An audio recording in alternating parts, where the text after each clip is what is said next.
Hello আসসালামু আলাইকুম everyone, welcome to my টার্ক diaries day 1। ওকে, তো টার্ক হচ্ছে একটা সেমিস্টার যেটা আমাদের করতে হয় সাভারে ব্র্যাকের রেসিডেন্সিয়াল ক্যাম্পাসে, অ্যান্ড আমাদেরকে সেখানেই থাকতে হয় 3 মাসের মতো। আমাদের থাকা, খাওয়া, ক্লাস, এক্সাম সব এই ক্যাম্পাসেই হবে এই 3 মাসের জন্য। তো সবাইকে এখানে তাদের ফ্যামিলি মেম্বার্স থেকে ছাড়ে থাকতে হয়। আমার মতো মানুষের জন্য এটা কোনো ব্যাপার না, কারণ আমাদেরকে তো এমনিতেও ফ্যামিলি ছাড়াই থাকতে লাগে।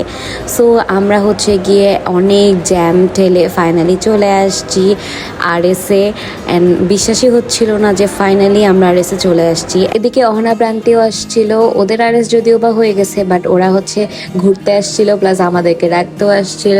তা আমরা সবাই মিলে একসাথে তৃপ্তিতে লাঞ্চ করতে চলে যাই। আমি আমার রুমমেটদের মধ্যে সবার লাস্টে আসছি, আর সেই সাথে সাথে লাঞ্চে চলে যাই। আর আমাদেরকে বিরিয়ানি দিছিল and it was quite good, মানে ওরকম না, খুব এভারেজ। তারপরে এই যে আমাদের একটা লিটল মেহমানের সাথে দেখা হয়, and this is me, and I was so happy. আমার কেন যেন খুব বেশি এক্সাইটেড লাগতেছিল, এত শুনছি আরএসের ব্যাপারে, এত বেশি এক্সাইটেড ছিলাম। তারপরে হচ্ছে গিয়ে আমরা একটু রেস্ট নিলাম, নিয়ে হচ্ছে গিয়ে যে ক্যাম্পাসটা একটু ঘুরে ঘুরে দেখছিলাম। আম্মু আব্বু আসছিল। বেসিক্যালি পার্সোনাল ট্রান্সপোর্টে আসলে অনেক লাগে জানা যায়, দেখে আমি পার্সোনাল ট্রান্সপোর্টে আসছিলাম। প্লাস আমার ফ্যামিলি মেম্বার্সদেরকে আনছিলাম যে ওরা সবাই ঘুরে ঘুরে দেখবে। তো ওরা নামায় দিয়ে কিছুক্ষণ ঘুরে ফিরে ওরা চলে যায়। তারপরে হচ্ছে অহনারাও চলে যায়, আর আমি এখানে থেকে যাই। এই যে আমাদেরকে হচ্ছে এবার নিকুঞ্জ দেওয়ার কথা ছিল, বাট নিকুঞ্জ থেকে উঠে আমাদেরকে মালঞ্চতে দিয়ে দিছে। লিটারালি এটার জন্য আমার পুরা মাথা খারাপ হয়ে গেছে। আর এই যে দেখেন, ও হচ্ছে আমার রুমি, আমার হোলটা আর কি হচ্ছে ওকে খালি দেখবেন ওরছি।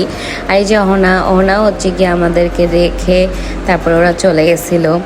তো উই হ্যাভ ফান, আমাদের খুব ভালো লাগতেছিল। আই উইশ যে অহনা আমাদের সাথে টার্কে থাকতো, প্রান্তি আমাদের সাথে টার্কে থাকতো, আমরা সবাই মিলে অনেক মজা করতাম। তো এরপর সব জিনিসপত্র গুছায় আমরা হচ্ছে গিয়ে গোসল করে চলে যাই খাওয়া দাওয়া করতে তৃপ্তিতে। আমাদের ডিনার, আমরা হচ্ছে গিয়ে ইভিনিং স্ন্যাক্স মিস করছি, সো আমরা এখানে ডিনার করতে চলে আসছি। সবাই বলে যে তৃপ্তির খাবার মজা না, তৃপ্তির খাবার মজা না। ভাই আসলেই তৃপ্তির খাবার মজা না, স্পেসিফিক কিছু জিনিস ছাড়া ম্যাক্সিমাম জিনিসে ঝাল লবণ নাই। আমার কথা হচ্ছে ওদের কী সমস্যা ঝাল লবণ দিতে, এত ঝাল লবণ কম, শান্তি মতো খাওয়া যায় না। যাই হোক, এরপর আমি বিড়ালগুলোর সাথে একটু খেললাম, and this is me, here is my obsession with cats. আমি আমার বাচ্চাগুলোকে এত বেশি মিস করি, আমি যেখানেই বিড়াল দেখি সেখানেই আমি পুরো পাগল হয়ে যাই। আর এখানে টার্কে এতগুলো বিড়াল, ওদেরকে সবাইকে দেখলে আমার খুবই বেশি ভালো লাগে। দেখেন ওরা কত কিউট করে আমার সাথে ঘেঁষে একদম নিজে আদর নিতে চায়। অ্যান্ড এরপর হচ্ছে কি আমরা আনন্দপুরে গিয়ে একটু বসি। আনন্দপুর হচ্ছে একটা জায়গা যেখানে সবাই খেলাধুলা করে, আড্ডা দেয়, গান বাজনা হয়, অনেক প্রোগ্রাম হয়। এই জায়গাটা হচ্ছে গিয়ে টার্কের অনেক ফেমাস আর অনেক মেমোরেবল জায়গা। এখানে সবারই একটা না একটা মেমোরি জুড়ে থাকে। কিছুক্ষণ আড্ডা দেওয়ার পরে হচ্ছে গিয়ে আমাদেরকে দেখেন এই যে এরকম করে দল বাঁধে কুকুরের পালের মতো তারায় তারায় নিয়ে যাচ্ছে। লিটারেলি ওরা জাস্ট 9:45 হইলেই বাঁশি বাজানো শুরু করে ফেলে, আমাদেরকে ডর্মে নিয়ে যায়, ছেলেদেরকে ছেলেদের ড্রামে, মেয়েদেরকে মেয়েদের ড্রামে। তখন বাইরে কেউ থাকতে পারে না, লিটারেলি কেউ না। সো আমরা সবাই মিলে এইরকম করে সবাই মিলে যাচ্ছিলাম। এইটার স্ন্যাপ আমি এত দেখছি আমার ফ্রেন্ডদের, আমিও এবার নিয়ে ফেলছি। অ্যান্ড দেখতে ভালোই লাগে, সবাই মিলে একসাথে যাই। অ্যান্ড ওয়ান ডে আমরা এই জিনিসটা অনেক বেশি মিস করব, যে টাইম টু টাইম খাওয়া দাওয়া শেষ করে সবাই মিলে আড্ডা টাড্ডা দিয়ে খেলাধুলা করে একসাথে ডর্মে চলে যাচ্ছি। এরপর আর কেউ বের হইতে পারবো না। এরপরে আমাদের হচ্ছে ফ্লোরের ডিটি মিটিং ছিল, তো এখানে সবাই একদম গ্যাদার হয়ে সুন্দর মতো বসেছিল মিটিং এর জন্য। এখানে আমাদেরকে বেসিক্যালি রুলস অ্যান্ড অল বলে দেয়।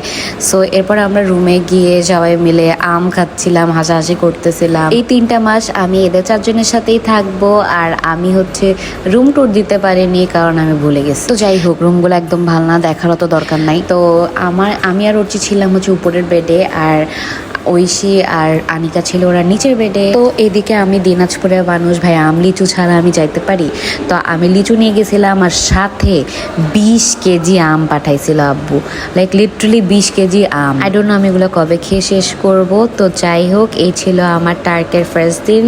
Thank you for watching, see in my next one. আল্লাহ হাফিজ এভরিবডি।